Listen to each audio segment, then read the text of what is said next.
Part 3 की शुरुआत में काउंसिल टीचर के प्लान के मुताबिक अब इन्हें मेबू को बचाना है और इनके आतंक हमले को खत्म करना है। लियो बाहर के लोगों को संभालने में लग जाता है, जिस वजह से बाकी के लोग यहाँ से लाइब्रेरी की ओर भागते हैं। वहाँ पहुँचने के बाद टात्सुया अपनी पावर से स्कैन करता है और पता करता है कि अंदर कितने लोग हैं। अंदर जाने के बाद अकीरा चिल्लाते हुए कहती है, टात्सुया तुम जाओ, इन्हें मैं संभाल लूंगी। जो सुन टात्सुया और मियोको आगे बढ़ते हैं। अंदर जाने के बाद हम देखते हैं मुको सोच रही होती है, क्या मैंने ये सब सही किया? क्योंकि मैंने इसका साथ देके अपने दोस्तों को धोखा दिया है और ये लोग तो स्कूल के पूरे डाटा को चुराने की कोशिश कर रहे। क्या मुझे इन्हें रोकना चाहिए? तभी वहाँ टात्सुया आ जाता है और अपने स्योन वे से वो डाटा को जाम कर देता है। तभी उनका एक साथी टात्सुया पे हमला करता है, पर टात्सुया उसे आसानी से हरा देता है। मीबू भी ये सब देख रही होती है, पर वो कुछ नहीं करती और सोचती है, क्या मुझे टात्सुया की मदद करनी चाहिए? पर क्या उसे मेरी मदद की जरूरत पड़ेगी? तभी उनका साथी मीबू को ऑर्डर देता है, मीबू उन्हें खत्म करो। और मीबू भी टात्सुया पे हमला करती है,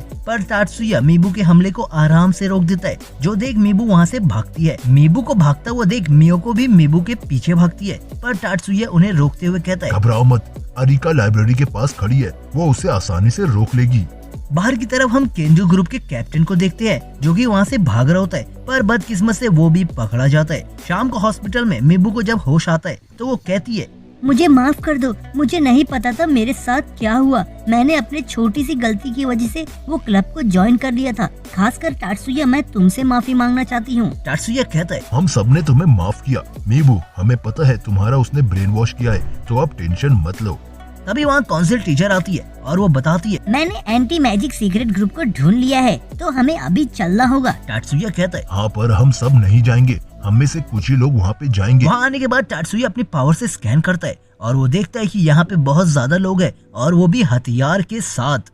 टात्सुया और मियोको को अंदर आने के बाद हम उस गैंग के लीडर को भी देखते हैं, जो टात्सुया से कहता है, मुझे तुम्हारा ही इंतजार था बच्चे, तो मैं तुम्हें दिखाता हूँ कि मैं क्या चीज हूँ। फिर वो अपनी पावर से टात्सुया के ब्रेन पे कंट्रोल करने की कोशिश करता है। यहाँ हमें पता चलता है कि मीबू का भी ब्रेन इसी ने वॉश किया था, पर बदकिस्मत से उसके पावर टात्सुया पे कोई भी असर नहीं होता, जिसपे वो कहता है, ऐसा कैसे हो सकता है? मेरी पावर का इस पे कोई असर नहीं हो रहा और मेरे पास तो कोई दूसरी पावर भी नहीं है, मुझे इस पे बंदूक से हमला करना होगा। फिर वो अपने साथियों को टात्सुया पे हमला करने को कहता है। इतने में उन सभी की गन्स अपने आप टूट जाती है, जो देख वो हैरान होता है और वो वहाँ से भागने की कोशिश करता है। टात्सुया बहुत आराम से उसके पीछे चल रहा होता है। तभी उनका एक साथी टात्सुया पे हमला करने की कोशिश करता है, पर मियोको उन सभी को एक एक करके बर्फ में जमाने लगती है। इधर टात्सुया फिर से स्कैन करता है कि वो लीडर कहाँ भागा है और वो देखता है कि अभी भी उसके बहुत सारे साथी उसकी प्रोटेक्शन के लिए खड़े हैं, पर टात्सुया बिना डरे उनकी ओर बढ़ता है। तभी उनका लीडर अपने कैट डिवाइस से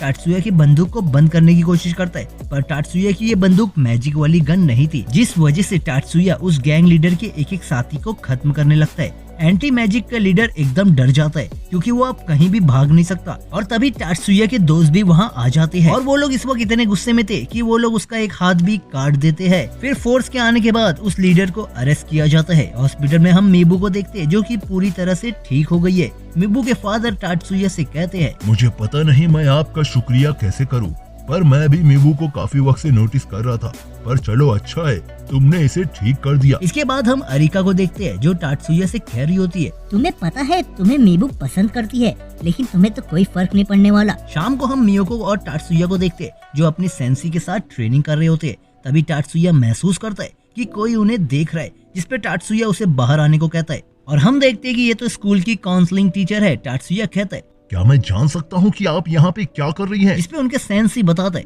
बेटा टात्सुया घबराओ मत, तुम्हारी टीचर एक एजेंट है जो कि मेरे लिए काम करती है। अगले दिन मायू भी टात्सुया से कहती है, तुम्हें पता है एक बड़ा सा कंपटीशन होने वाला है, वो भी सभी स्कूल में। यानी ये कंपटीशन हर 10 साल में एक बार होता है और अगर हम जीत गए तो सभी स्कूल में सिर्फ हमारा नाम चलेगा, तो उसके लिए मुझे चाहिए एक अच्छी टीम। इसके बाद हम टात्सुया की इतनी अच्छी स्किल्स को देखने के बाद और ये इतनी आसानी से कोई भी कैट डिवाइस को ठीक कर देता है, और कमाल की बात ये थी कि ये बहुत अच्छे से कंप्यूटर भी चला सकता है, जो देख के टात्सुया को टेक्निकल स्टाफ की टीम में रखा जाता है। रात को जब टात्सुया घर आ रहा होता है तो उसे मेजर कहते हैं, टात्सुया जिस कंपटीशन में तुम जा रहे हो, हमने वहाँ पे एक अननोन टीम को देखा है, लेकिन मुझे ये लोग ठीक नहीं लग रहे, तो अगर कुछ भी होता है तो तुम हमें जरूर बताओगे। अगले दिन स्कूल में टात्सुया सभी को बताता है कि मैं अब टेक्निकल स्टाफ का मेंबर हूँ, तो अब मैं तुम सभी का कैट डिवाइस को ठीक कर दूंगा।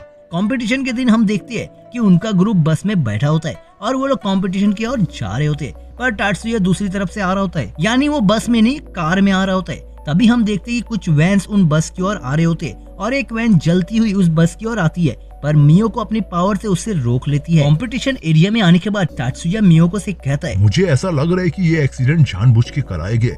भले से ऐसा देखने में लगा कि ये एक वैन दूसरी वैन से टकरा गई और वो वैन हमारी बस की ओर आई, पर मुझे ये सब किसी का प्लान लगता है। रात में ये सभी होटल में आराम कर रहे होते हैं, पर मिको हिको अपनी ट्रेनिंग में लगा होता है। तभी वो नोटिस करता है कि कोई और भी यहाँ पे है और बिना कुछ सोचे वो उसका पीछा करने लगता है, पर उसे थोड़ा डर लग रहा होता है। फिर वो टाटसुया को याद करता है कि वो बंदा कितना हिम्मती है और मैं ऐसा डरपोक, मुझे भी उसके जैसा बनना है। और ये सोच के वो उनका पीछा करने लगता है और उनके पीछे भागते ही अचानक मिको हिको पे 3 लोग हमला करते, पर सही वक्त पे वहाँ पे टाटसुया आ जाते और उससे बचा लेता है। इसके बाद मेजर टाटसुया से कहते, हो ना हो ये भी वही लोग होंगे जो बस एक्सीडेंट में थे। अगले दिन कंपटीशन का पहला दिन होता है और टाटसुया की टीम से मैरी, जो कि पहली पार्टिसिपेट है, कंपटीशन की पहली सबवे रेस में अरिका बहुत ही आसानी से जीत जाती है और धीरे धीरे ये लोग सभी कंपटीशन जीते जा रहे थे। पर नेक्स्ट राउंड में मैरी की फिर से बारी आती है, पर इस बार उसके कॉम्पिटिटर बहुत ही तगड़े थे, लेकिन मैरी हार नहीं मानती। अचानक ही एक लड़की का बैलेंस बिगड़ने की वजह से वो मैरी की ओर गिरती है, जिस वजह से बेचारी मैरी भी गिर जाती है